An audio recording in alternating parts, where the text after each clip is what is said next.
दोस्तों नमस्कार। मैं सूरजदीन विश्वकर्मा ठगीपीड़ित जमाकर्ता परिवार तप जप संगठन। साथियों, आज 12 जनवरी 2024 में आप लोगों के बीच में प्रस्तुत हूँ कुछ खास बात।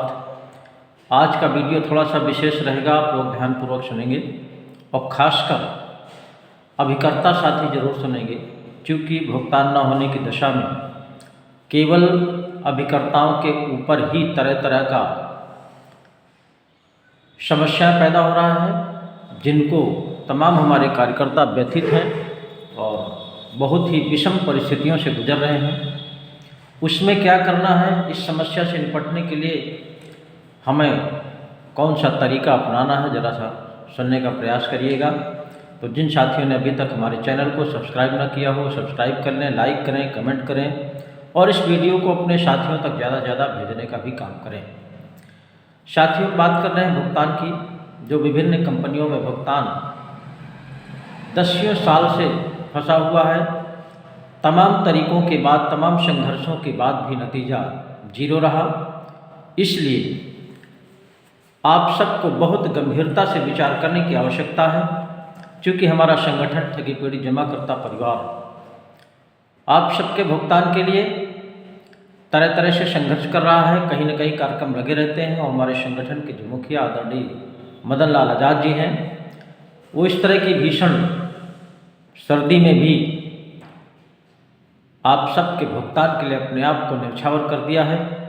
कहीं न कहीं वो लगे रहते हैं और इस भुगतान की लड़ाई में हमारा जो विभिन्न कंपनियों का कार्यकर्ता साथी है, जिनकी तादाद करोड़ों में है, उन साथियों की समस्याओं का निवारण कराने के लिए ही ये संगठन बना है और संगठन के मुखिया आप सबकी समस्याओं को ही देखते हुए तमाम तरह का संघर्ष भी अपना रखा है। लेकिन जिनकी समस्या के लिए संगठन कार्य कर रहा है, भुगतान के लिए कार्य कर रहा है, वही कार्यकर्ता हमारा साथी अभी निष्क्रिय। कुछ ही साथी हैं जो सक्रिय हैं और वो बहुत मेहनत भी कर रहे हैं।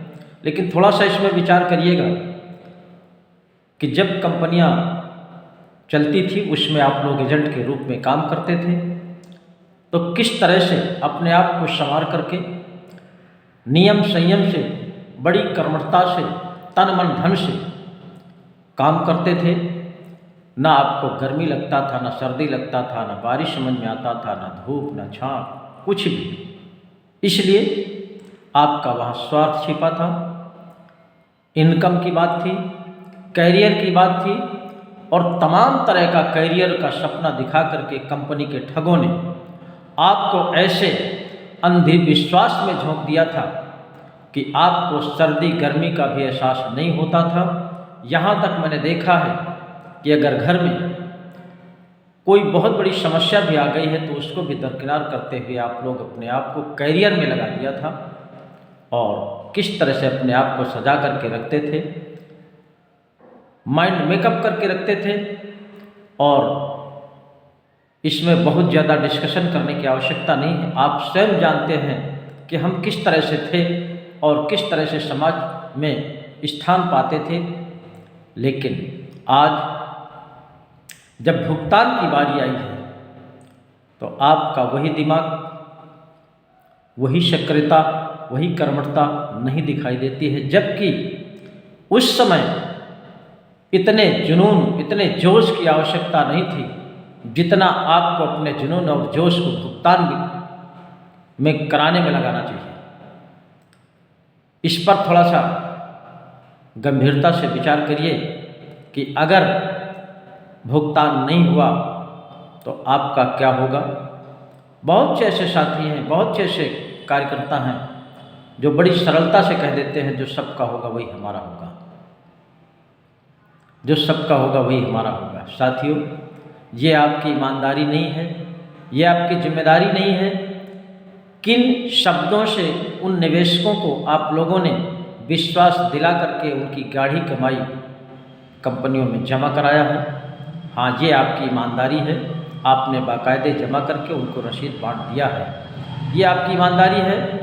और ईमानदार रहते हुए भी उन्हीं अपने चित परिचितों से, उन्हीं अपने जो घनिष्ठ संबंधी थे, उन्हीं के सामने आज आप ईमानदार होते हुए भी बेईमान बने हुए हैं।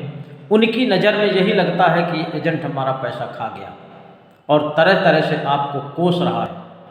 इन सब तमाम परिस्थितियों को देखते हुए आपको अपना जुनून वापस लाना पड़ेगा, अपना विवेक वापस लाना पड़ेगा भुगतान कराने के लिए। और जब तक भुगतान नहीं हो जाएगा तब तक आपका कहीं से कोई भी कल्याण होने वाला नहीं है। और यही आपकी ईमानदारी, यही आपकी जिम्मेदारी है कि आप सबका भुगतान करें। और भुगतान के लिए आपको पता है भारत सरकार ने जो बट्स एक्ट 2019 बनाया है, उस कानून में केवल भुगतान की व्यवस्था है, बाकी कोई दूसरी व्यवस्था नहीं है। और जब सरकार ने भुगतान का कानून बना दिया है तो ये हमारा आपका अधिकार बन जाता है। और उस अधिकार को प्राप्त करने के लिए हमको आपको आगे आना ही पड़ेगा। इसलिए मैं आप सबसे कहना चाहता हूँ, बिना विचारे इस संघर्ष में आप सबको सम्मिलित होना बहुत ही आवश्यक है, क्योंकि भुगतान देश के लगभग 42 करोड़ से ज़्यादा निवेशकों का पैसा फंसा हुआ है, वो आप लोगों के माध्यम से ही है। और इस कलंक को मिटाने के लिए जो एक बेईमानी का धब्बा आप लोगों के ऊपर लगा हुआ है, इसको हटाने के लिए आप सबको संघर्ष में आना बहुत ही आवश्यक है। उसके लिए देश में एक ही संगठन है, ठगी पीड़ित जमाकर्ता परिवार, जो आप सबके भुगतान के मान सम्मान की लड़ाई लड़ रहा है। और दूसरी एक बात और कहना चाहूँगा, हमारे संगठन में तमाम तरह के लोग जुड़े हुए हैं, उनसे भी मेरा निवेदन है कि आप लोग अपने अपने दिमाग को भुगतान में केंद्रित रखिए। पद और प्रतिष्ठा ये न किसी का बचा है न आज है, और ये मिलेगा तभी जब सबका भुगतान करा देंगे, तभी आपका यश वैभव कीर्ति जो भी है वो तभी आपको वापस मिलेगा। इसके पहले कहीं से भी किसी भी तरह का कोई सम्मान आपको मिलने वाला नहीं है। संगठन इतना बड़ा हो चुका है, परिवार इतना बड़ा हो चुका है कि कहीं ना कहीं खटपट लगा रहता है। उसको भी हमारे समस्त पदाधिकारियों को दरकिनार करते हुए अपने आप को केवल भुगतान में लगाना है। हम आप संगठन में जुड़े थे भुगतान के लिए। उस समय देश में कोई एक ऐसा बंदा नहीं था जो आपकी सुनने वाला हो, आपकी पीड़ा को सुनने वाला हो, आपकी पीड़ा में कोई न कोई मरहम बन के खड़ा हो, ऐसा कोई नहीं दिखता था। यही एक संगठन तैयार हुआ था, तभी आप लोगों ने संगठन को ज्वाइन किया। और इस संगठन ने देखा होगा कि पूरे देश में उस कानून के तहत अनियमित जमा योजनाएं पाबंदी कानून 2019, जिसके तहत देश की जितनी भी कंपनियां हैं सभी इन्वॉल्व होती हैं। कुछ साथी मेरे पास फ़ोन किया करते हैं कि हमारी कंपनी, हमारी सोसाइटी, हमारी फर्म का नाम नहीं लिया जाता है। इसलिए मैं आपसे कहना चाहता हूँ, आप किसी भी कंपनी के निवेशक हैं, किसी भी सोसाइटी के हैं या फर्म के हैं, निधि के हैं, बट्स एक्ट 2019 में सभी इन्वॉल्व होते हैं। और कुछ साथी ऐसे भी हैं एजेंट टाइप के, जो चालाक टाइप अपने आप को मानते हैं।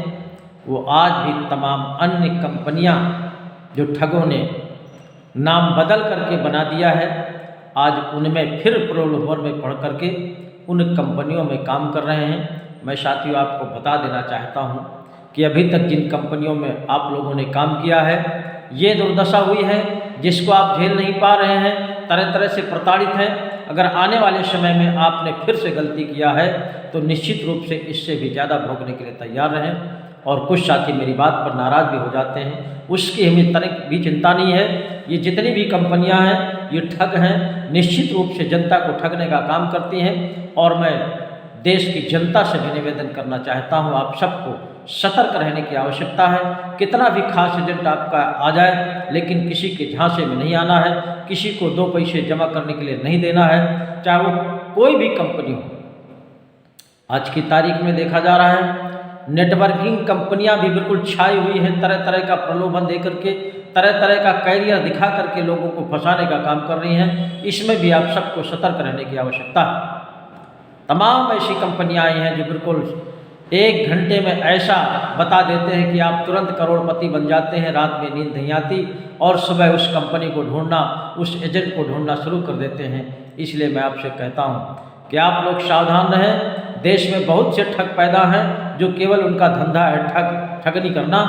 इससे आप सबको सतर्क रहने की आवश्यकता है, अन्यथा बाद में फिर पश्चाताप करेंगे।